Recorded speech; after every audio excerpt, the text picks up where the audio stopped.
Gabung dengan teman-teman yang ada di YouTube. Shalom semua teman-teman, ada ribuan di YouTube dan ada puluhan ribu di TikTok dan ada ratusan di Zoom. Selamat pagi, selamat hari Sabtu, tepatnya hari ini tanggal 17 ya, 17 Januari. Wah, kita sudah melangkah 17 hari di tahun 2026. Berkat Tuhan selalu baru setiap pagi dan saya percaya Tuhan mau bicara saat ini.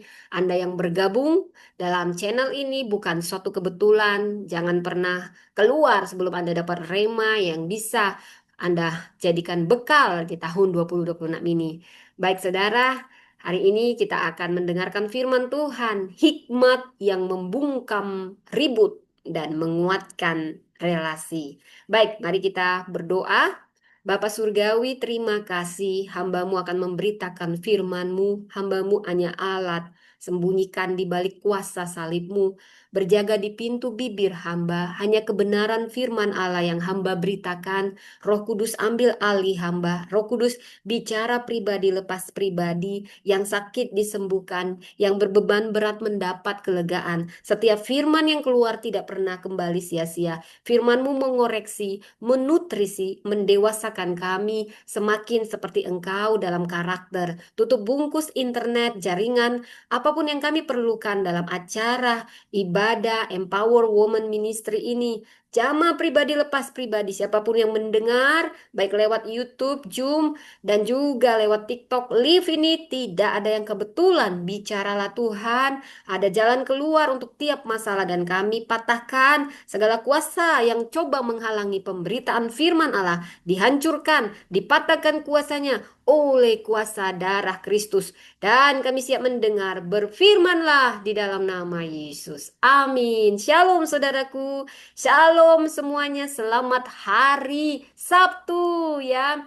Besok juga ada ibadah, saudara. Dan hari ini judul firman Tuhan, hikmat yang membungkam ribut dan menguatkan relasi. Saya akan baca dari kitab Amsal. Jadi saudara, bagi Anda yang ingin memulai pembacaan firman, Anda mulai dari Amsal. Kalau bingung, mau Amsal berapa? Saudara, Amsal ada 31, itu menggambarkan setiap bulan 30, 31 ya saudara. Jadi hari ini tanggal 17 Januari, bacalah Amsal 17. Baik saudara, kita akan membacanya. Jadi saya memberi judul hikmat yang membungkam ribut, menguatkan relasi, ketika diam, adil, dan setia menjadi bahasa iman sejati. Wow, wow, wow, wow, saudara. Kita hidup di zaman yang bising. Bising oleh kata-kata, bising oleh pendapat atau opini, pembelaan diri, konflik, klarifikasi, perdebatan. Dan ironinya, saudara, sampai anting saya satu jatuh, saudara. Tidak apa-apa, saking semangatnya saya ya. Namun ironisnya saudara, di tengah kebisingan, relasi justru rapuh. Wow! Dan kitab Amsal 17 ini lahir dari konteks yang tidak jauh berbeda. Masyarakat dengan konflik keluarga, ketidakadilan sosial, dan kita juga tahu ada lidah yang tak terkendali. Lidah-lidah berbisa, saudara. Dan relasi pun retak karena lidah-lidah berbisa. Pastikan lidah Anda hanya untuk memuliakan nama Tuhan, bukan lidah yang membuat retak relasi. Wow, kalau Anda merasa bertobatlah. Ini juga buat saya, ini buat semua orang, buat kita, saudara. Tapi berita sukacita, namun hikmat Allah hadir bukan untuk menambah suara, tetapi menata hati. Saudara, Amsal 17 mengajarkan suatu kebenaran besar.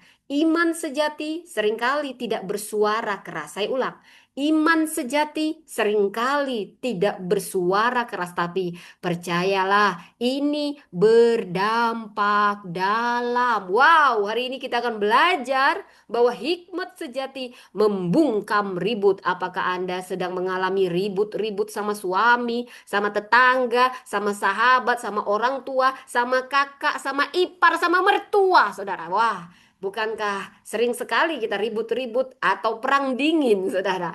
Amsal 17, saya percaya Anda bukan kebetulan. Saya juga pernah ribut, saudara. Bukan berarti pendeta sempurna. Wow, tidak ada kita yang sempurna.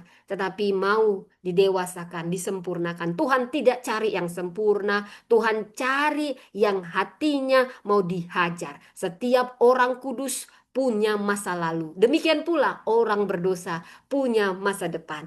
Bukan karena pendeta lebih baik, tidak saudara. Tetapi semua karena kasih karunia yang direspon dengan benar.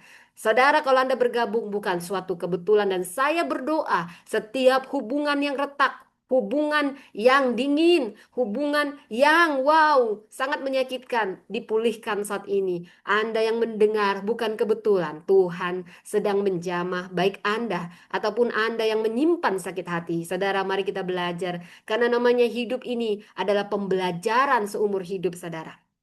Kita akan belajar hari ini hikmat sejati yang membungkam ribut, menegakkan keadilan, dan menguatkan relasi. Siapa yang mau, saudara?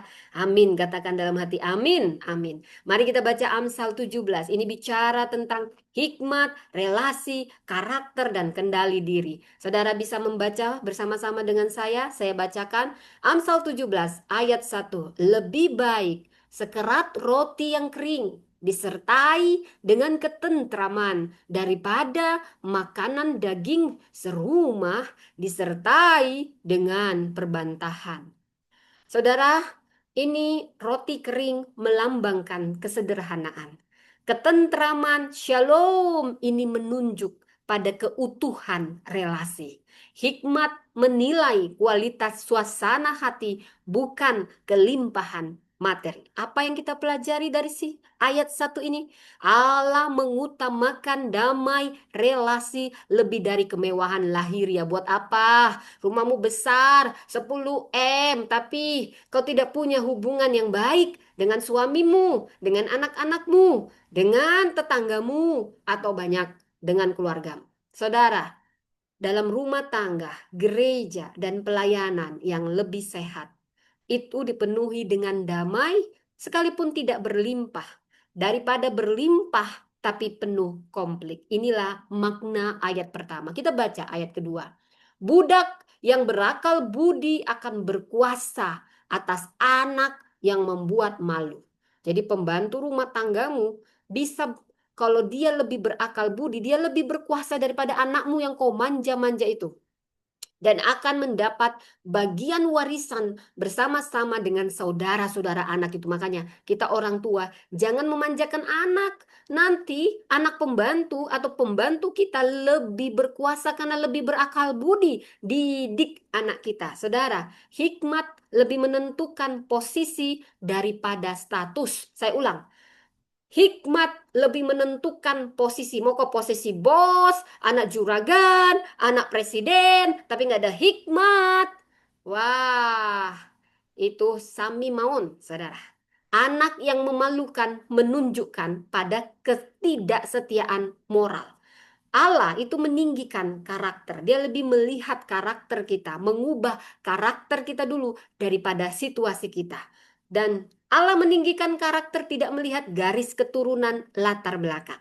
Jadi kita perlu kepemimpinan rohani yang ditentukan oleh integritas, bukan sekedar gelar dari doktor, profesor, kalkulator, bukan saudara.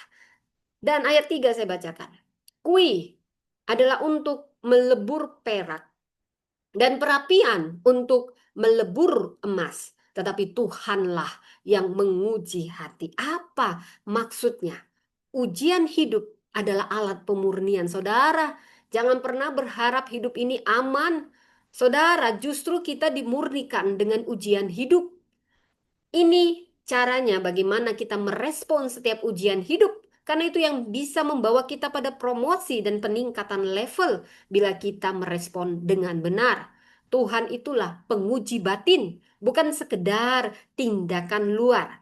Allah itu bekerja di kedalaman hati, bukan permukaan perilaku. Penderitaan seringkali adalah proses pemurnian iman. Ayat 4, saudara, saya langsung bacakan ayat 4. Orang yang berbuat jahat memperhatikan bibir jahat. Kalau kau sukanya jahat, bibirmu pun jahat. Seorang pendusta memberi telinga kepada lidah yang mencelakakan. Biasanya bohong, pasti cepat dengar hal-hal yang mencelakakan, saudara. Jadi kejahatan dimulai dari pendengaran, dari telinga yang menikmati kebohongan. Dosa itu berkembang lewat konsumsi informasi yang salah. Hati yang rusak ini mencari pembenaran dalam dusta. Jadi berhati-hatilah dengan apa yang kita dengarkan, apa yang kita sebarkan. Dan ayat 5, saudara, siapa mengolok-olok orang miskin, menghina penciptanya. Saudara, saya tahu rasanya diolok-olok, diremehkan ketika saya bukan siapa-siapa, nobody. Dan secara tidak sadar di gereja juga suka membeda-bedakan orang. Mungkin kita nggak langsung mengolok-olok, tapi cara kita sudah meremehkan orang yang kita pikir miskin, nggak ada yang bisa dimanfaatin gitu ya saudara ya. Itu sebenarnya menghina Tuhan. Orang yang suka mendiskriminasi. Saudara, siapa gembira karena suatu kecelakaan tidak akan luput dari hukuman.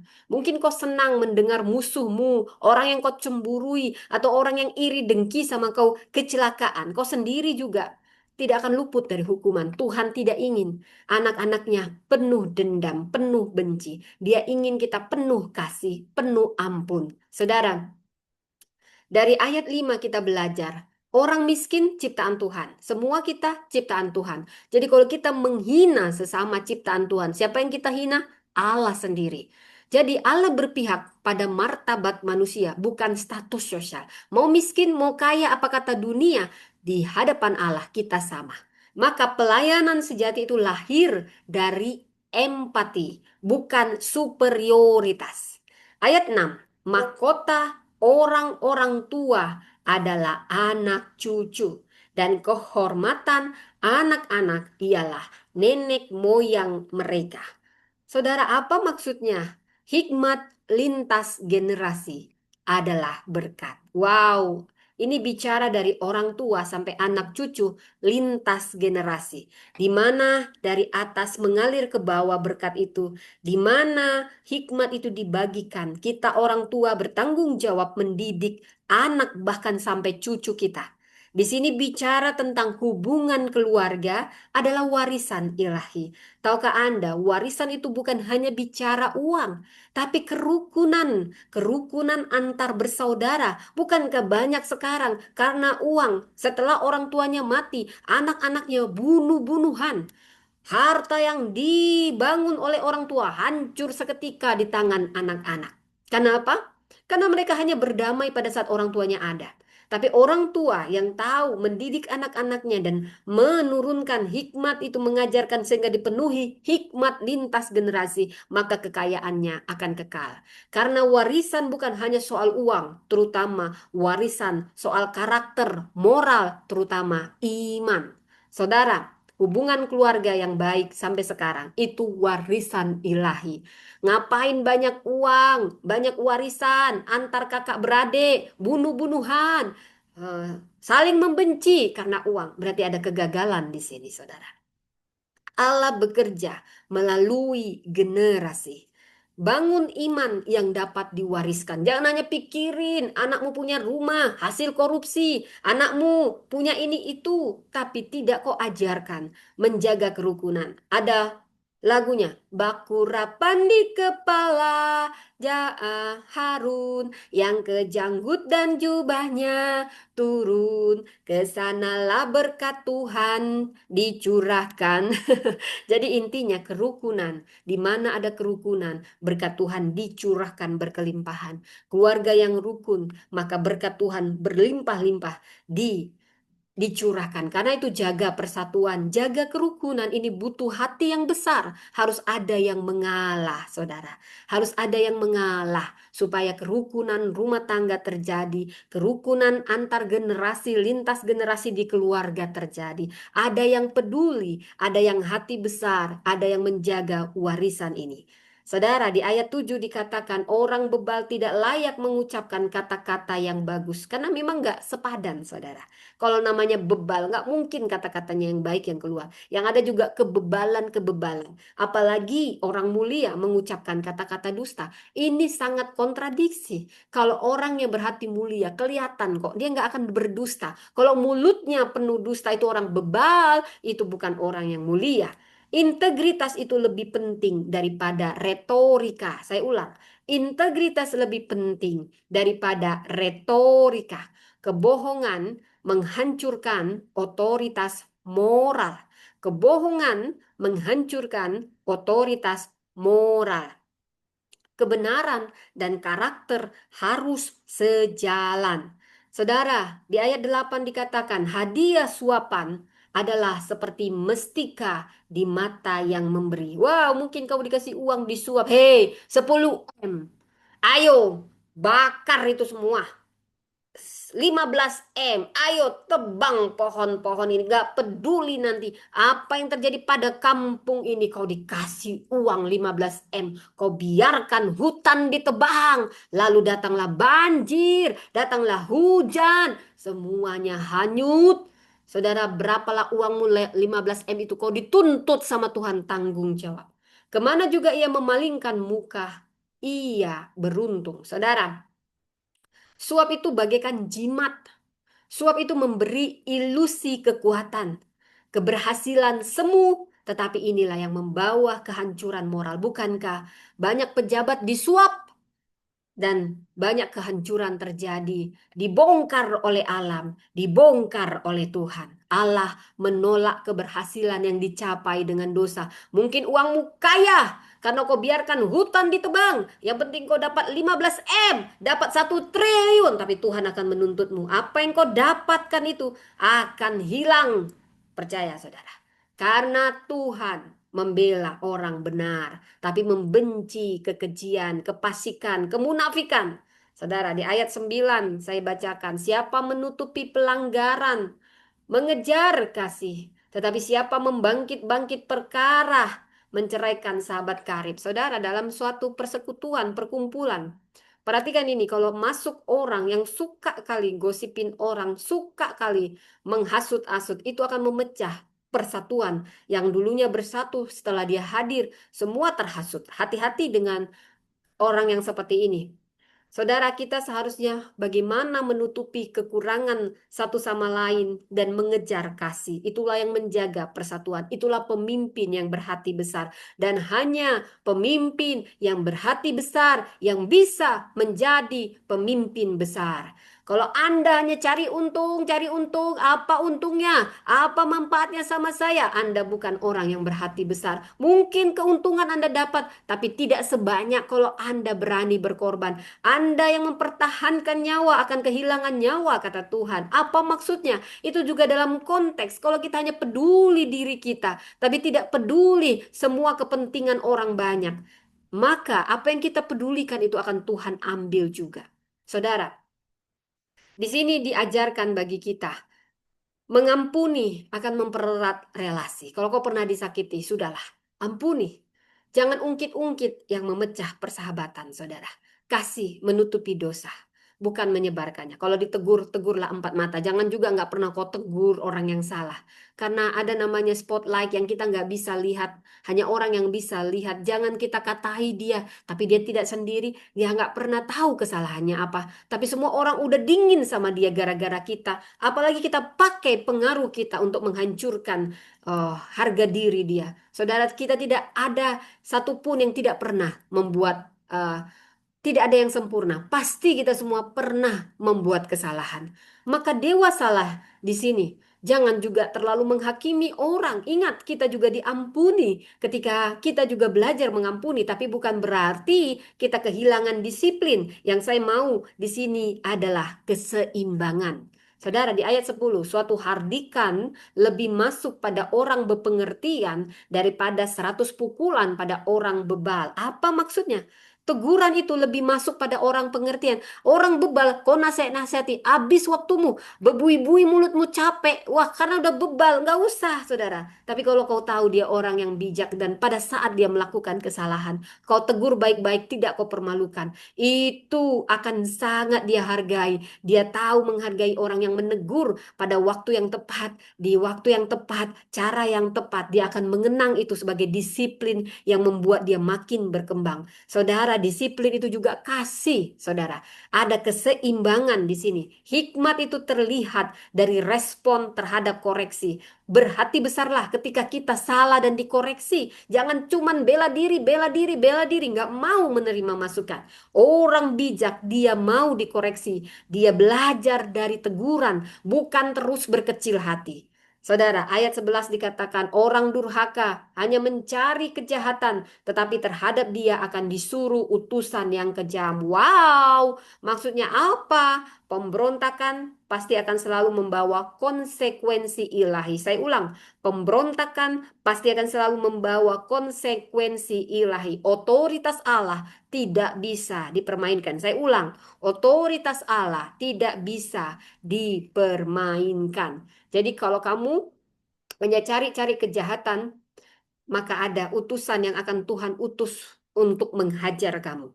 Dan di ayat 12 dikatakan, lebih baik berjumpa dengan beruang betina yang kehilangan anak daripada orang bebal dengan kebodohannya. Wow, perbandingannya sangat jauh. Kita takut sama beruang. Beruang aja sudah takut, apalagi betina. Apalagi kehilangan anak, habislah kita. Tapi ternyata lebih parah kalau kita ketemu orang bebal dengan kebodohannya. Maksudnya begini, orang bebal itu itulah yang paling parah, saudara. Dinasehati nggak bisa, ditegur nggak bisa, lebih baik ditinggalkan yang begini. Amankan circlemu. Saudara, kebodohan tanpa hikmat lebih berbahaya daripada amarah. Saya ulang. Udah bodoh, nggak ada hikmatnya. Ini lebih parah. Sekalipun kita punya amarah, kita marah. Kadang marah itu lebih baik untuk menegaskan sesuatu. Hanya saja perlu dipoles di waktu yang tepat, cara yang tepat. Marah itu boleh, saudara. Tapi yang parah adalah bodoh, udah bodoh, enggak pakai hikmat. Itu kata Alkitab, bukan kata saya.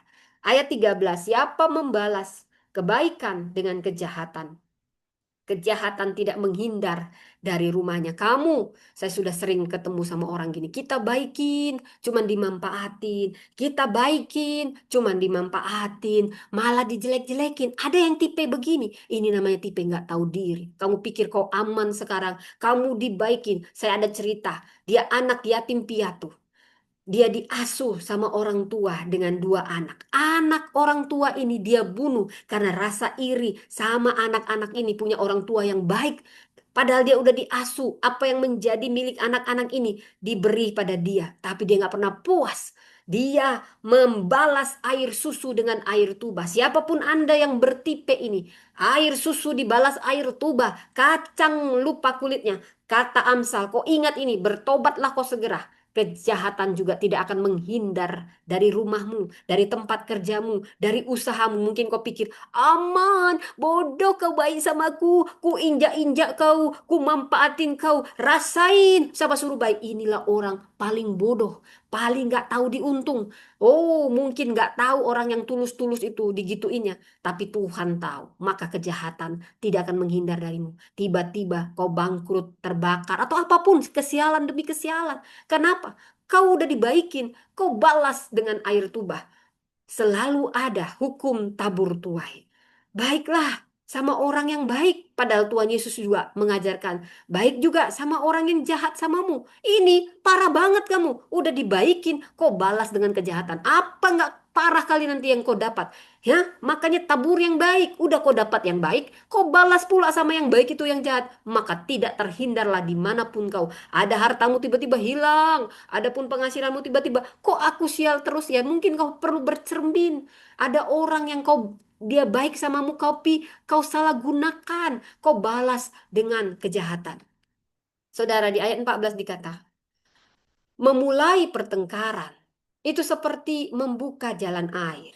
Jadi kalau membuka jalan air ketika ada yang tersumbat dibuka maka semuanya makin besar, drung gitu ya saudara ya. Nah, Jadi undurlah sebelum perbantahan mulai. Undurlah sebelum perbantahan mulai. Maksudnya apa, saudara? Memulai pertengkaran seperti membuka pintu air. Nggak usah memulai pertengkaran. Kalau bisa dihindari. Konflik kecil justru bisa jadi kehancuran besar. Tahukah Anda? Perceraian tidak dimulai dari konflik besar kecuali perselingkuhan, saudara. Tapi itu pun ada penyebabnya, saudara ya. Jadi di sini saya mohon maaf ya, komen-komen di sini yang menjelek-jelekkan Tuhan Yesus atau menjelek-jelekkan saya tidak apa-apa. Tuhan Yesus juga ditolak di Nazaret. Jadi Anda yang nggak punya kerjaan, kalau Anda tidak senang dengan lift ini, Anda boleh keluar ya. Nanti Anda nambahin dosa, saya bilang ya. Sial, apa yang kamu tabur akan kamu tuai ya. Saya nggak perlu sebut, nggak penting amat sama saya. Saya berdoa, Anda dipenuhi damai sejahtera. Anda yang belum terima Yesus, terima Yesus. Anda mau bilang apa? Yang kebenarannya, Yesus adalah Tuhan. Anda suka atau tidak, apapun yang dihasut-hasut sama guru spiritualmu, yang jelas Yesus adalah Tuhan. Kalau kau nggak percaya, tanyalah setan. Setan, betulkah Yesus Tuhan? Iya, Oon. Makanya kau kusetani. Makanya kau benci kali sama orang Kristen. Padahal orang Kristen nggak pernah ganggu kau. Kau aja terus ganggu-ganggu orang Kristen. Karena apa? Karena di kekristenanlah kebenaran. Dan aku tidak mau orang semua tahu kebenaran. Mau ku bawa ke neraka. Ha, ha, ha, ha, ha. Maka kasihanlah kami samamu. Kamu yang belum terima Yesus. Kami mengasihimu. Apapun katanya, Yesus adalah Tuhan. Anda suka atau tidak, Yesus adalah Tuhan. Oke, kita mulai di ayat 15. Saya tidak baca komen-komen dan komen-komen yang baik. Terima kasih, Tuhan memberkati. Anda yang berkomen-komen buruk, Anda akan menuai yang Anda tabur. Oke? Anda tidak suka, baik-baik. Daripada nambah dosa. Lebih baik keluar. Oke? Oke, ayat 15 dikatakan, membenarkan orang fasik dan mempersalahkan orang benar. Kedua-duanya kekejian bagi Tuhan. Mungkin kau disuap.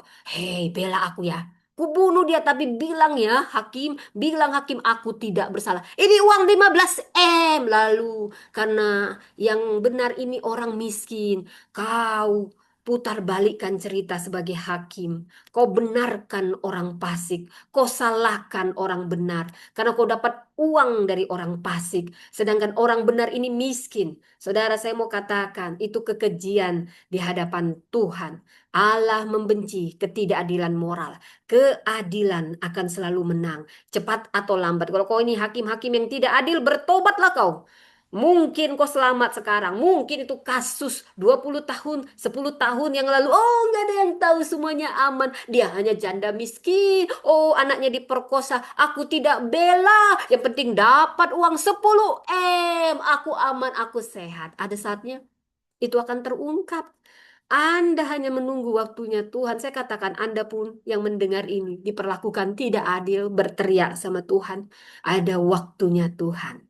Selalu ada caranya Tuhan, jalannya Tuhan untuk membela yang benar. Akan terungkap benar. Saudara, ada banyak kisah. Bagaimana difitnah berpuluh tahun dia tidak salah. Kebenaran akan terungkap. Anda yang diperlakukan mungkin sampai saat ini kebenaran itu belum terungkap. Berdoalah. Tidak ada doa dan air mata yang sia-sia. Ada waktunya Tuhan. Waktu Tuhan pasti yang terbaik. Jangan menyerah. Jangan menyerah. Ada Tuhan yang membela keadilan. Dia benci keadilan moral, ketidakadilan moral. Dan kamu yang dengar ini, kok ingat dosa-dosamu yang tidak adil itu, bertobatlah sebelum kau dipermalukan. Dipermalukan oleh Tuhan karena kau ditegur dulu, tapi kau nggak mau-mau, nanti kau dipermalukan Tuhan. Oke, kita balik ke ayat 16. Apakah gunanya uang di tangan orang bebal untuk membeli hikmat sehingga ia tidak berakal budi? Wow, maksudnya apa? Aduh, nggak ada uangnya deh. Arti uang di tangan orang bebal. Kenapa? Karena hikmat tidak bisa dibeli. Hikmat tidak bisa dibeli. Itu pemberian Tuhan buat orang-orang yang rendah hati, bersandar pada Tuhan. Carilah Tuhan. Orang yang takut Tuhan adalah permulaan hikmat, permulaan takut akan Tuhan, permulaan hikmat, permulaan pengetahuan, semuanya di situ. Karena hikmat sumbernya dari Tuhan, bukan diperjualbelikan. Mau disekolahkan pun, hikmat itu berbeda, itu lebih dari ilmu yang kita dapat di sekolah. Saudara, Ayat 17. Seorang sahabat menaruh kasih setiap waktu dan menjadi seorang saudara dalam kesukaran. Kasih sejati teruji dalam kesukaran. Kau akan tahu sahabat sejatimu saat kau sukar, saat dunia memojokkanmu, saat dunia tidak mau berteman denganmu. Ada seorang sahabat yang teruji, dia sejati atau tulus saat semua mungkin kesalahanmu, tapi sahabat ini tidak meninggalkanmu. Itulah sahabat sejati. Wah, jarang yang seperti ini, saudara. Tapi masih ada. Pasti dia orang yang takut Tuhan, saudara. Saudara, kita balik ke ayat 18 karena waktu, saudara. Orang yang tidak berakal budi ialah dia yang membuat persetujuan yang menjadi penanggung bagi sesamanya. Wow, keputusan finansial tanpa hikmat membawa kehancuran. Minta hikmat Tuhan dalam perencanaan keuanganmu. Membuat perencanaan selalu libatkan Tuhan. Minta tuntunan Roh Kudus.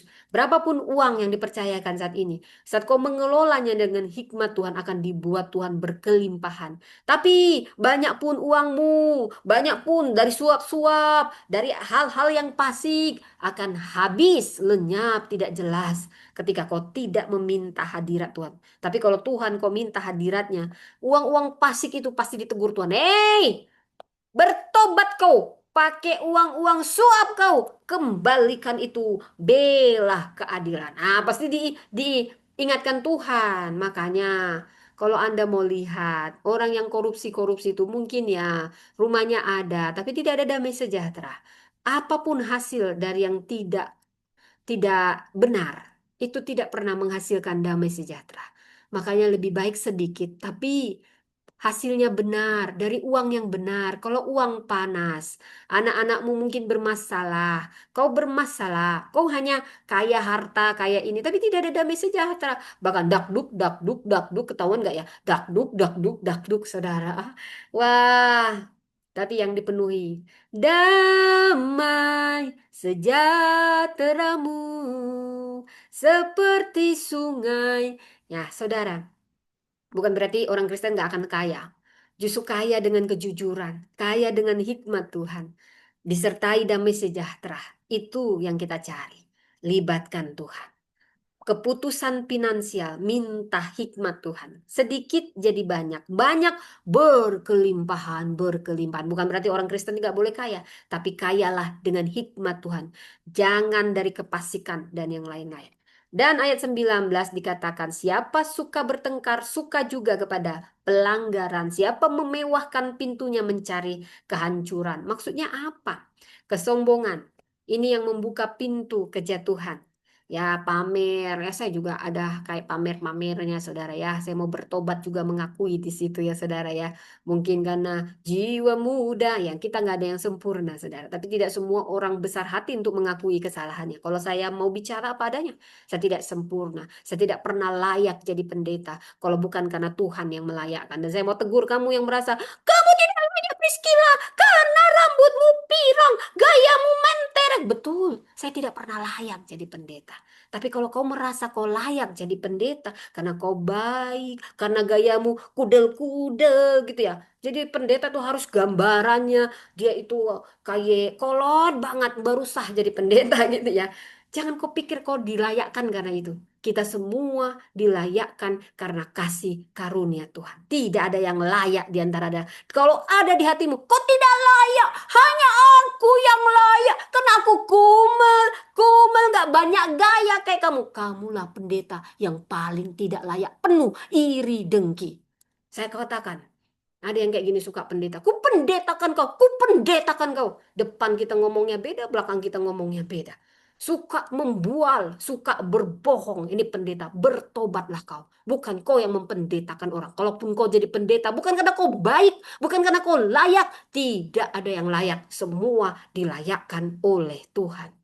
Jadi jangan pernah menghakimi orang dengan ukuran. Ingat, jangan menghakimi supaya kamu tidak dihakimi. Ukuran yang kau pakai menghakimi akan diukurkan kepadamu. Oke, jadi kita balik lagi di ayat yang ke-20, saudara ya.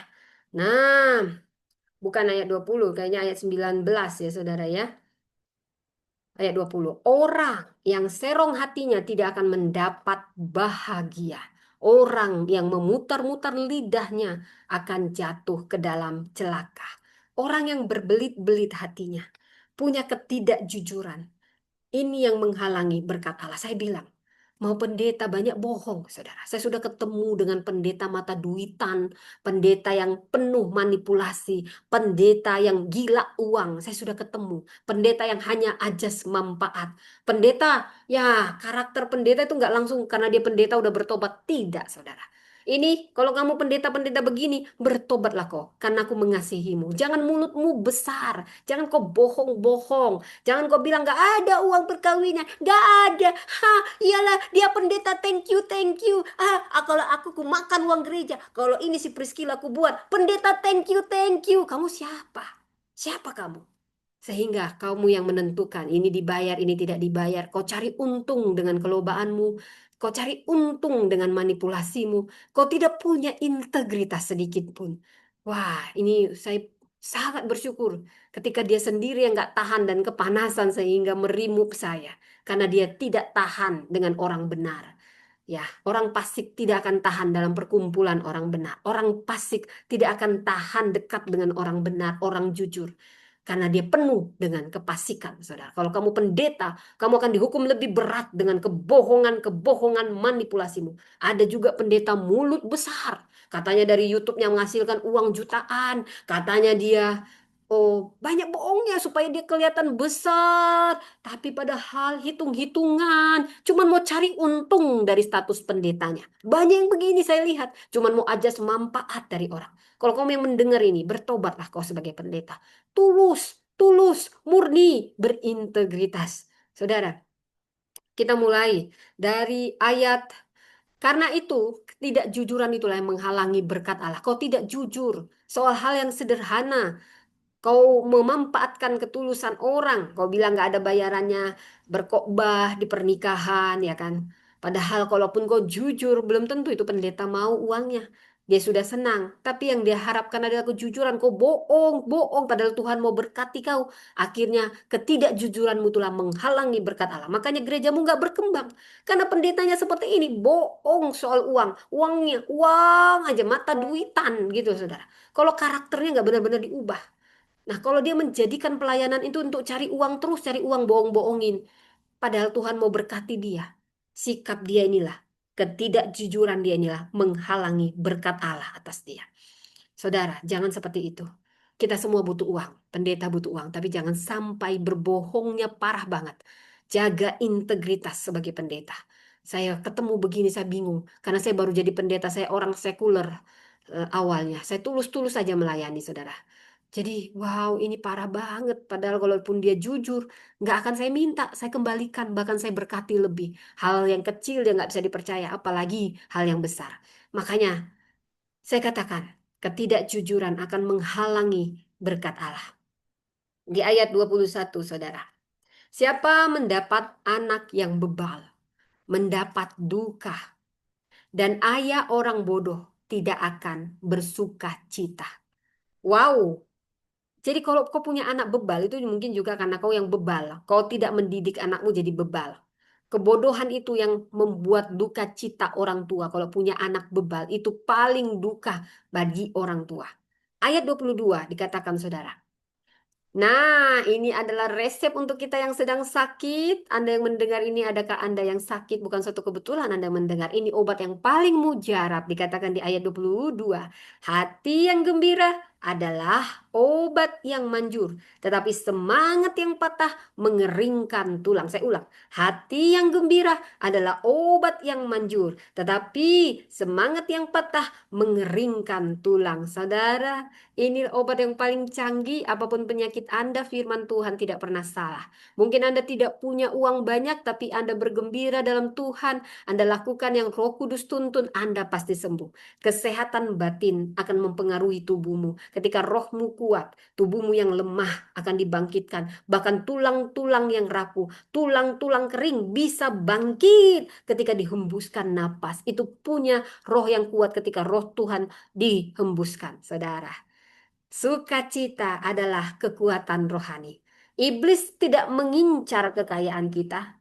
Iblis tidak mengincar kemewahan kita. Iblis tidak mengincar keluarga kita semuanya apapun itu. Iblis tidak mengincar itu. Jadi apa yang iblis incar?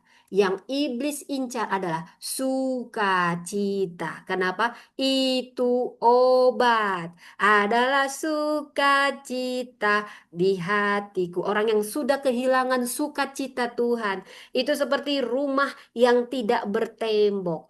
Maka musuh bisa langsung menyerang, tidak ada lagi tembok yang melindungi. Sukacita adalah pelindung, makanya ketika orang bersukacita dia nggak bisa disantet, saudara. Sukacita itu seperti lindungan, makanya orang benar yang bersukacita dalam Tuhan bukan karena keadaannya sedang dia di atas sukacita. Ditulis ini ayatnya justru dari penjara ketika Paulus berkata, bersukacitalah di dalam Tuhan itu suatu perintah. Saudara, dan ini ada kaitannya. Hati yang gembira adalah obat. Saya bisa bilang, sukacita adalah obat. Itulah yang diincar iblis. Kamu diintimidasi supaya kehilangan sukacita. Maka kau hanya mengasihani diri, mengasihani diri, mengasihani diri. Sukacita tidak ditentukan oleh keadaan. Sukacita bukan karena kau, wow, semuanya lancar. Sukacita itu dari Tuhan. Karena kau percaya ada pertolongan Tuhan, ada penyertaan Tuhan. Dan sukacita itu adalah kekuatanmu. Walaupun dalam pergumulan, kau justru lebih cantik, lebih sehat, lebih kuat, saudara. Apakah kau percaya? Aku belajar juga di sini. Aku juga pernah jatuh. Aku juga pernah salah. Aku juga pernah mengasihani diri. Tapi firman Tuhan menguatkan. Kadang kita lupa, Roh Kudus akan mengingatkan. Karena itu perlu menghafal ayat-ayat. Karena ayat yang kita hafal di waktu tenang akan keluar di waktu mendesak yang memberi kita kekuatan dan benteng pertolongan. Wow, kesehatan batin mempengaruhi tubuh. Sukacita, kekuatan, obat yang sangat manjur. Ayat 23, orang fasik menerima hadiah suapan dari pundi-pundi untuk membelokkan jalan Tuhan. Orang fasik menerima hadiah suapan dari pundi-pundi untuk membelokkan jalan Tuhan. Hati-hati Anda. Banyak juga pendeta di sini mau disuap-suap. Ya, mau dia mengawinkan orang tanpa dia selidiki, tanpa dia ayumi, yang penting dapat uang, uang, uang, uang. Mau cerai hidup, ya kawinkan aja dikasih kita 50 juta. Ini nggak ada dibimbing-bimbing, kawinkan aja. Nggak usah dikasih-kasih pranikah apa itu. Yang penting dikasih uang. Banyak begini. Ini namanya suap. Kalau dibilang tidak memenuhi syarat, jangan kau kawin-kawinkan. Mereka atau bukan berarti ditolak, tapi tunggu waktu yang tepat ketika kita bekali dengan yang baik. Saudara, korupsi akan merusak keadilan Allah. Jangan kau terima korupsi-korupsi, kau benarkan yang salah, kau salahkan yang benar. Ada yang akan kau tuai cepat atau lambat. Waktu pasti akan membuktikan keadilan Tuhan akan selalu ditegakkan. Ayat 24. Pandangan orang berpengertian tertuju pada hikmat, tetapi mata orang bebal melayang sampai ke ujung bumi. Apa sih maksudnya? Hikmat ada di hadapan orang berpengertian. Fokus menentukan kedewasaan rohani. Kemana fokusmu? Itu akan menentukan kedewasaan rohanimu. Maka tujukanlah pada pengertian dan hikmat Tuhan. Maka itu akan membawa kehidupan. Di ayat 25 dikatakan, anak yang bebal menyakiti hati ayahnya dan memedihkan hati ibunya. Yang salah siapa? Yang salah juga ayahnya, ibunya, karena tidak mendidik anaknya. Didik anakmu. Kadang pun perlu pukulan, tapi pukulan yang penuh kasih. Disiplin yang tegas, namun penuh kasih. Keseimbangan, supaya anakmu nggak bebal. Jangan semua kau maui, kalau salah, tegur dengan penuh kasih. Kehidupan yang tidak berhikmat justru melukai orang terdekat. Kedukaan seorang ayah adalah anak yang bebal. Kepedihan seorang ibu adalah anak yang bebal. Kita orang tua harus mendidik anak, bukan orang lain, tapi kita. Ayat 26 dikatakan, mengenakan denda orang benar adalah salah. Memukul orang mulia pun tidak patut. Wow, apa maksud firman ini? Menghukum orang benar, padahal dia nggak salah. Kau hukum-hukum. Kau sedang bertanding mengajak kepada Allah, karena Allah pembela kebenaran, keadilan. Kau ngajak lawan pada Allah. nanti kamu yang sial. Dan orang mulia, jangan kau pukul kalau dia bukannya harusnya dipukul, tapi harusnya kau beri penghormatan. Nah, hati-hati. Di ayat 27, orang yang berpengetahuan menahan perkataannya. Orang yang berpengertian berkepala dingin. Maksudnya apa? Kalau kita punya pengetahuan, kita tahu kapan harus berkata-kata, kapan harus diam, dan punya hikmat membedakan keduanya. Hikmat itu tampak dalam pengendalian lidah kita ini. Lidah memang tak bertulang, tapi bisa menghancurkan persatuan. Gunakanlah dengan penuh hikmat Tuhan. Ayat 28. Juga orang bodoh akan disangka bijak kalau ia berdiam diri dan disangka berpengertian kalau ia mengatupkan bibirnya. Jangan cepat kali mulutmu menjawab-jawab. Jangan cepat kalau kau ngomong terus. Kalau belum kau isi lebih baik kau diam. Karena kalau kau diam nggak nampak kali bodohmu. Nah di sini sini yang cat-cat ini. Nah ini yang nampak dia kebodohannya. Karena dia berkoar-koar dengan komen-komen yang nggak baik itu memalukan dirinya sendiri, memalukan agamanya saat menghina-hina Yesus, menghina saya sebagai pendeta yang sedang berbicara di sini. Itulah orang bebal, orang bodoh, ya. Gak harus lidah, tangan ini juga cerminan kata-kata kita. Disitulah kau nampak. Akhirnya orang gak harusnya tahu kau bodoh, jadi seluruh dunia tahu kau bodoh dan bebal. Bertobatlah yang komen-komennya jelek ya. Nah, dari Amsal 17 ini, hikmat terlihat dalam relasi, tutur kata, dan juga dalam sikap hati. Allah menilai kedalaman karakter, bukan penampilan luar. Menjaga penampilan perlu karena memang manusia melihat dari luar. Dia tidak tahu kedalaman hati, hanya Tuhan. Tapi yang paling perlu, bagaimana kita mengembangkan kedalaman karakter yang benar. Ada damai, ada pengendalian diri, ada keadilan. Itulah tanda hidup kita berhikmat. Itulah tanda kau orang yang berhikmat. Kalau ada damai, kau bisa mengendalikan dirimu dan kau menegakkan keadilan. Saudara, kalau kita bahas, saya suka mengeksegesis. Amsal, kitab ini penuh dengan hikmat Tuhan. Ini kitab yang sangat kanon. Ini dibilang sastra hikmat, wisdom literature. Ini di sini juga ada hikmat dari Ayub, dari pengkhotbah. Tujuan dari kitab Amsal ini memberi hukum, dia membentuk karakter dan kebijaksanaan hidup sehari-hari.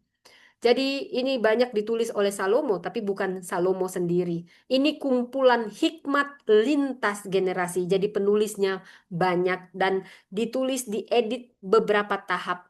Jadi ada zaman monarki Salomo, lalu diedit ulang pasca pembuangan, dan Amsal 17 ini berada dalam kumpulan Amsal Salomo. Tujuannya apa? Mendidik kaum muda, terutama calon-calon pemimpin besar.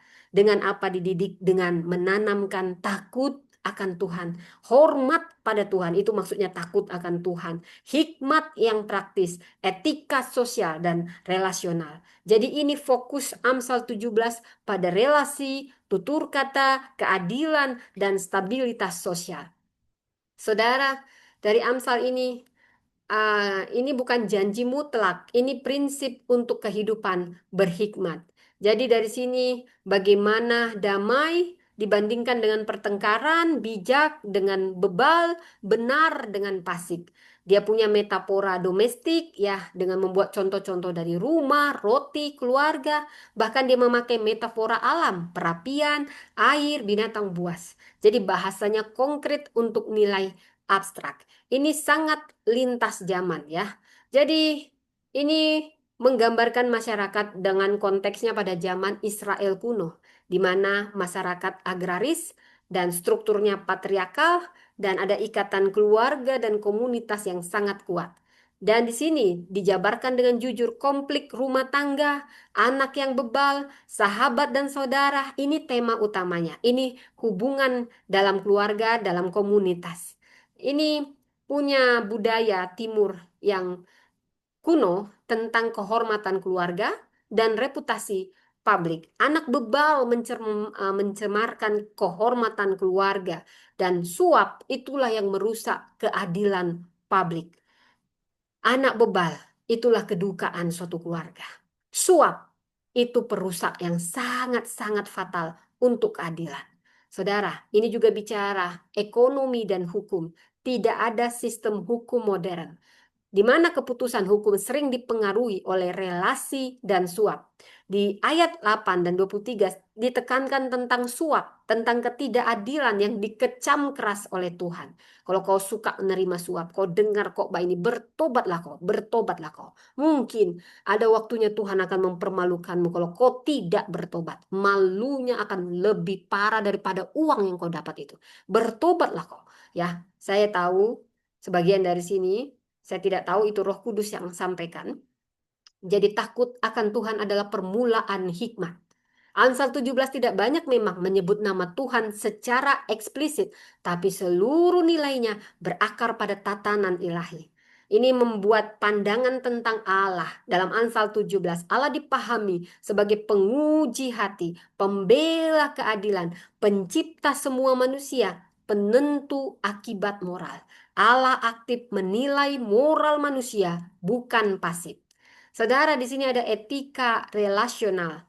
Dalam teologi Amsal 17 itu bersifat horizontal, relasi manusia. Vertikal, takut akan Tuhan. Keduanya tidak terpisah. Jadi jadi ada kata-kata kunci yang harus kita pahami yang sangat penting di Amsal 17 tentang hikmat yang praktis, bukan sekedar teori. Apa itu bebal secara moral, bukan hanya sekedar bodoh intelektual. Apa itu pusat kehendak, pikiran, dan moral. Dan apa itu damai yang utuh. Ini menggunakan bahasa Ibrani yang sangat ekonomis dan simbolis. Saudara, walau tampak acak, Amsal 17 ini membentuk klaster tema. Bagaimana di sini diajarkan damai atas konflik, hikmat atas kebebalan, keadilan atas kejahatan, dan pemulihan relasi keluarga dan sahabat, dan juga pengendalian lidah dan emosi. Jadi, ayat 27, ayat 28 dari Amsal 17 menjadi penutup yang kuat bahwa hikmat sejati tampak saat kita mengendalikan diri dan tentang keheningan. Saudara, dari sini kita belajar bagaimana ini ditujukan Amsal 17 ini untuk pembentukan karakter pemimpin, kesehatan komunitas, kehidupan keluarga dan gereja. Ini sangat-sangat relevan untuk konseling pastoral dan kepemimpinan gereja, juga etika pelayanan. Bisa saya simpulkan, Amsal 17 ini lahir dari tradisi hikmat Israel, dari realitas sosial yang keras, dari iman kepada Allah yang adil. Dan perannya hikmat sejati akan membangun damai, menegakkan keadilan, menjaga lidah, dan memelihara relasi dalam takut akan Tuhan. Saudara, jadi bahasa iman sejati menurut Amsal 17 ini adalah diam yang berhikmat, keadilan yang menjaga hati, dan kesetiaan akan memulihkan relasi. Saudara, saya akan membagikan di sini untuk hikmat sejati membangun damai, menegakkan keadilan. Saudara, ada 3 poin yang mau saya bagikan. Diam yang berhikmat akan memadamkan ribut. Di Amsal 17 ayat 27 sampai 28 dikatakan orang yang berpengetahuan menahan perkataannya. Orang bebal pun disangka bijak kalau dia diam. Dalam Alkitab, diam itu bukan kelemahan, tapi kedewasaan rohani. Hikmat tidak selalu muncul saat kita banyak bicara, tapi dalam kemampuan kita menguasai diri, ya saudara. Ya, kemampuan kita menguasai diri itu menunjukkan hikmat. Dan saya mau katakan tidak semua kebenaran perlu diucapkan, tetapi setiap ucapan harus lahir dari kebenaran. Saya ulang, tidak semua kebenaran perlu diucapkan, tetapi perkataan, setiap ucapan harus lahir dari kebenaran. Setiap ucapan harus lahir dari kebenaran. Seperti rem pada kendaraan. Rem ini bukan untuk menghentikan perjalanan saja, tetapi untuk menjaga jarak.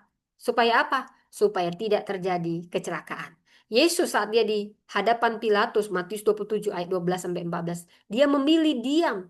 Bukan karena Yesus kalah, tapi karena kebenarannya tidak perlu dibela dengan keributan, saudara. Kita belajar dari Abraham Lincoln. Dia berkata, better to remain silent and be thought a fool than to speak and remove all doubt. Jadi kita perlu dalam rumah tangga, tidak semua konflik perlu kita menangkan. Dalam pelayanan, tidak semua kritik perlu dibalas. Dalam media sosial, diam justru bisa menjadi kesaksian iman. Hikmat pertama, iman sejati. Tahu kapan harus bicara, kapan harus diam. Tahu kapan harus bicara, kapan harus diam. Itulah diam yang berhikmat pasti memadamkan ribut. Dan yang kedua, apa yang kita pelajari dari sini, saudara? Keadilan yang dihidupi akan menjaga relasi. Kalau kau bertindak tidak adil pada anak-anakmu, pada sahabatmu, pada tetanggamu, wow, pasti relasi pun akan hancur perlahan. Bersikaplah adil pada setiap orang, dimanapun, kapanpun, dengan siapapun. Itu kunci relasi yang sehat. Dibilang dikatakan di Amsal 17 ayat 15, membenarkan orang fasik dan mempersalahkan orang benar. Keduanya kekejian bagi Tuhan. Tuhan benci orang benar disalah-salahin, orang fasik dibenar-benari. Tuhan paling benci keadaan seperti ini. Keadilan dalam Amsal itu bukan sekedar hukum, tapi kejujuran moral di hadapan Tuhan. Tahukah Anda, ketidakadilan akan merusak bukan hanya sistem, tapi kepercayaan. Saat kau berlaku tidak adil, kau tidak akan dipercaya lagi. Baik oleh orang yang diperlakukan tidak adil, atau justru orang yang fasik kau benar-benarkan. Dia juga punya opini tentang dirimu, saudara. Jangan kau pikir kau aman, kau bela orang fasik. Orang fasik juga punya pembelaan terhadapmu. Dia bisa menggambarkan siapa kau. Dia pun siap-siap terhadapmu. Makanya sialah kau kalau begitu. Saudara, seperti pondasi rumah yang retak. Mungkin rumah ini pondasinya retak nggak langsung roboh. Tapi apa? Perlahan ini akan menghancurkan seluruh bangunan. Demikianlah. Kita belajar saat Nathan menegur Daud di 2 Samuel 12. Keadilan disampaikannya dengan berani. Dan itulah yang membuka jalan pertobatan bagi Daud dan pemulihan bagi keluarga Daud walaupun ada konsekuensi dosa. Tapi Nathan berani menegur. Apakah kita berani seperti Nathan menegur yang salah walaupun kita dibenci? Makanya caranya harus benar di tempat yang benar. Dan saat kita ditegur, maukah kita berhati besar seperti Daud? Dia orang yang berpengertian. Dia menerima teguran. Tapi Saul bebal, itulah beda keduanya. Saudara, kita belajar juga dari Nelson Mandela. Keadilan memulihkan. Dia tidak kepahitan di penjara padahal tidak dosa. Dia tidak memilih balas dendam, tapi mengampuni. Itulah yang menyelamatkan bangsanya. Ketika ada seorang pemimpin berhati besar, pemimpin yang berhati besar, itulah yang akan menjadi pemimpin yang besar. Sekalipun di awal dia diperlakukan tidak benar, berhati besarlah, lepaskan pengampunan, jangan menyerah. Tuhan akan jadi hakim bagimu. Tuhan yang akan berperang bagimu.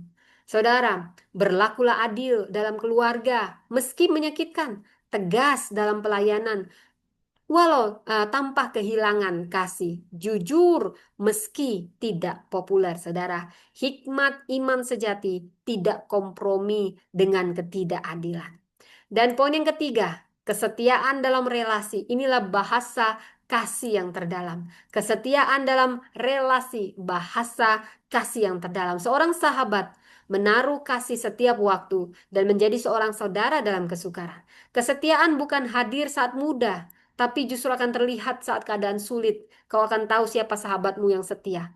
Karena relasi sejati diuji bukan oleh pesta, tapi penderitaan. Kau akan lihat bahwa istrimu yang pertama itulah yang betul-betul tulus cintanya padamu. Kau di penjara, cuman istri yang pertama itulah yang mengunjungi kau. Mana masalah cem-cem yang muda itu, istri-istri muda itu juga melemparmu. Kalau nggak percaya, coba aja. Ini bicara siapa, Bu Pendeta? Kalau itu bicara sama kau, bertobatlah kau. Kembali kau pada istri pertamamu yang setia, ya. Jangan kau waktu susah sama istri pertama. Waktu hebring-hebring banyak uang. Banyak kali simpananmu di sana sini sana sini. Saya bilang kau lagi melarat yang setia. akan terbukti. Istri pertamamu kalau dia nggak kepahitan, karena ada banyak juga wanita kepahitan. Enak aja lu ya. Hah, tidak mau aku ampuni. Aku pun bisa. Ada juga begini, banyak, banyak. Tapi yang kasihan siapa?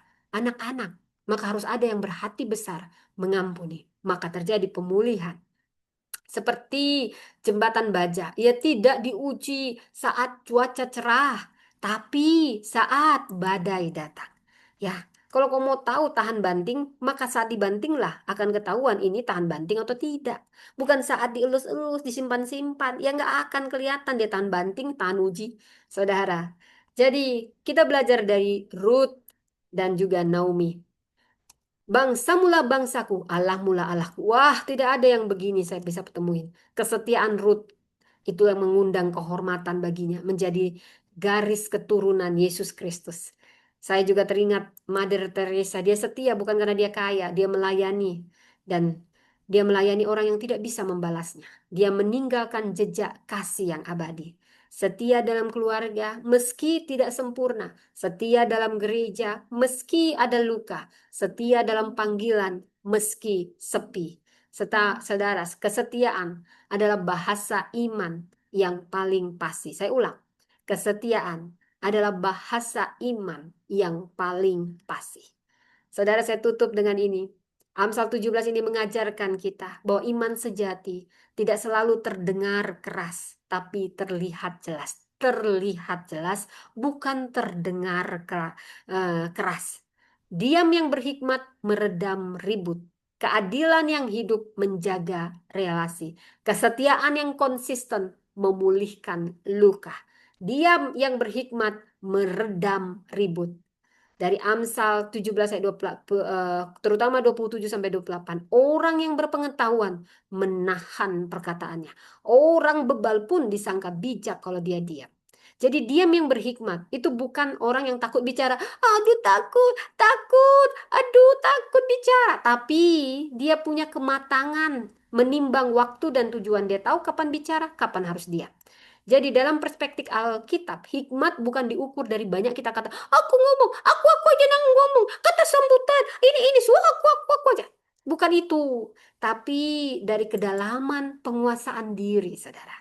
Diam itu bisa jadi tindakan iman. Saat ego ingin membela diri, kita lebih baik diam. Saat emosi ingin bereaksi, pilih diam. Minta kekuatan Roh Kudus. Saat lidah ingin melampiaskan, ku balas kau ya, dasar kau. Minta kekuatan Roh Kudus. Wah, aku juga orang yang cepat reaktif. Saudara, kita berproses sampai kita mati. Tuhan mencari yang mau diajar, bukan yang sempurna. Tidak semua kebenaran perlu disuarakan sekarang. Saya ulang, tidak semua kebenaran perlu disuarakan sekarang. Karena Tuhan sering justru bekerja paling dalam ketika kita memilih diam. Tuhan justru sering bekerja paling dalam ketika kita memilih diam. Yesus di hadapan Pilatus, Yesus diam bukan karena dia nggak bisa bicara, nggak mampu bicara, tapi karena dia tahu kebenarannya tidak perlu ribut untuk menang. Dalam konflik keluarga dan pelayanan, satu kalimat yang ditahan seringkali bisa menyelamatkan relasi yang panjang. Ketika kau terlanjur mengatakan kata-kata yang menyakitkan, mungkin niatmu baik, tapi itu akan dikenang dan relasi tidak akan pernah sama lagi. Diam justru menyelamatkan. Diam yang berhikmat bukan kalah, tapi memilih damai. Diam yang berhikmat bukan kalah. Ada pendeta yang ngata-ngatain saya, entah apa-apa dia nyerocos sendiri di WA lalu dia blok saya. Dia malu sendiri nanti. Dia sendiri yang membakar jembatan dengan ocehan, makian, padahal dia pernah ditolong, dia nggak pernah nolong. Tapi karena dia iri, dengki, dan hanya mau memanfaatkan orang. Wah, dia sedang membakar jembatan. Sebaiknya dia diem. Walaupun dia hatinya panas, tapi diam itu bisa menyelamatin. Saudara, keadilan yang hidup menjaga relasi.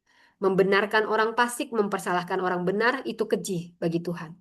Keadilan bukan sekedar hukum, tapi saat integritas ditegakkan, konsisten iman dan tindakan. Relasi yang rusak itu bukan terutama karena perbedaan, tetapi karena rasa tidak adil dibiarkan. Kasih tanpa keadilan menjadi sentimental. Keadilan tanpa kasih menjadi kejam. Hikmat memelihara keduanya. Ada kasih ada keadilan, ada kasih. Nathan menegur Daud, ada keadilan tapi juga ada kasih. Keadilan disampaikan dengan kasih, maka ada pertobatan, ada pemulihan, baik relasi Daud dengan Allah dan semuanya. Dalam pelayanan atau keluarga, adillah walaupun tidak disukai, tidak populer, mungkin menyakitkan sesaat, tapi percayalah, ini yang akan menyelamatkan kepercayaan jangka panjang saat kau bisa dipercaya jadi orang yang adil. Saudara, keadilan yang hidup akan melindungi relasi dari kepahitan. Jangan kau tidak adil kalau kau punya anak. Nanti anakmu ada yang kepahitan melihat kau tidak adil. Adillah walau kau harus berkorban untuk itu. Kesetiaan yang konsisten itu yang memulihkan luka. Sahabat menaruh kasih setiap waktu jadi saudara dalam kesukaran. Kesetiaan sejati tidak diukur saat semuanya baik, tapi saat relasi diuji oleh luka, jarak, dan kecewa. Dan kesetiaan adalah bahasa kasih yang tidak banyak bicara, tapi terus hadir. Mungkin orang itu kau nggak bisa banyak bicara saat sahabatmu di penjara. Kau tahu dia difitnah atau mungkin juga karena kesalahanmu. Tapi kau kunjungi dia saat dia terpuruk. Itu menunjukkan kau sahabat yang setia. Mungkin kau nggak banyak nasihat. Kau hanya hadir, kau ikut menurut. Mungkin dia memang salah, tapi kau tidak meninggalkan dia. Itu namanya kesetiaan saat dunia melupakan dia. Tapi kau tidak melupakan sahabatmu ini yang mungkin tersesat jalannya. Kau kunjungi dia ke penjara. Kau kunjungi dia saat kasih. Nggak banyak kau nasihat. Walaupun kau doakan dia di rumah. Itu akan memulihkan lukanya. Saudara, susah mendapatkan sahabat begini. Tapi jadilah demikian. Selalu ada upah untuk yang demikian. Seperti Ruth yang setia. Tanpa lihat apa untungnya. Tuhan beri lebih dari yang dapat kau pikirkan. Untuk menggenapi rencana besar Allah melalui garis Mesias. Sahabat yang tetap tinggal ketika kita gagal. Pasangan yang bertahan di masa sulit. Pemimpin yang tidak meninggalkan panggilan. Itulah kesetiaan yang menyembuhkan. Kesetiaan bukan tentang sempurna, tapi tentang bertahan dalam kasih. Bertahan dalam kasih. Itulah kesetiaan. Hikmat sejati bukan tentang menang debat, aku menang, tapi menjaga hati, menjaga relasi, dan kemuliaan Tuhan. Menang debat bisa buat kita benar di mata manusia, tapi kita kehilangan kasih di hadapan Tuhan. Hikmat Alkitab mengajarkan kita, tahan lidah demi damai, tegakkan keadilan demi kepercayaan, dan pelihara kesetiaan demi pemulihan. Saat seorang sahabat punya sahabat yang setia, lukanya akan pulih. Saat kau adil, kau akan dapat kepercayaan yang lebih besar. Saat kau tahan lidahmu, maka relasimu akan selalu damai. Tujuan iman bukan membuktikan diri, tapi memuliakan Tuhan melalui hidup yang berbuah. Hidup yang berbuah. Hikmat sejati bukan tentang menang debat, tapi tentang menjaga hati, jaga relasi, dan kemuliaan Tuhan. Kiranya kita jadi umat yang tidak reaktif, tapi reflektif. Tidak ribut, tapi berbuah. Tidak keras, tapi teguh. Ini beda. Tidak reaktif, tapi responsif, reflektif. Tidak suka ribut, tapi ditunjukkan dengan berbuah. Tidak keras, tapi penuh dengan keteguhan prinsip yang benar. Demikianlah firman Tuhan. Mari kita berdoa. Terima kasih Tuhan. Ajari kami menjadi orang-orang yang setia. Kami umatmu ajari tidak reaktif tapi reflektif. Ajari tidak suka ribut tapi kami berbuah Tuhan. Tidak keras tapi kami teguh dalam prinsip yang benar. Ajari kami Roh Kudus menjaga lidah kami demi damai dimanapun. Ajari kami Roh Kudus menegakkan keadilan supaya kami dapat kepercayaan baik darimu ataupun promosi di antara manusia. Ajari kami setia demi pemulihan. Kami memang tidak sempurna, tapi kami mau setia bertahan dalam kasih. Kaulah yang menjadi kekuatan kami, Tuhan. Saat kami setia, Tuhan akan memberi ruang menyembuhkan apapun yang luka, baik kami atau siapapun orang yang kami layani. Tolong kami punya keadilan, karena itulah yang melindungi relasi dari kepahitan tersembunyi. Ajari kami punya kasih, punya keadilan. Ajari kami dengan hikmat-Mu menggunakan keduanya. Terima kasih. Ajari kami diam untuk damai, Roh Kudus. Tolong kami, kapan kami harus diam, kapan kami harus bersuara dan bertindak. Beri kami hikmat. Di dalam nama Tuhan Yesus yang sakit dipulihkan, di dalam nama Tuhan Yesus yang berbeban berat dipulihkan. Ada jalan keluar dari Tuhan, ada kesembuhan untuk relasi yang rusak, ada damai sejahtera kembali. Sukacita dari Tuhan memenuhi kita semua di dalam nama Tuhan Yesus. Amin. Demikian firman Tuhan. Saya sapa yang ada di YouTube. Tuhan memberkati. Kita jumpa lagi besok dalam ibadah. Ya, Tuhan memberkati.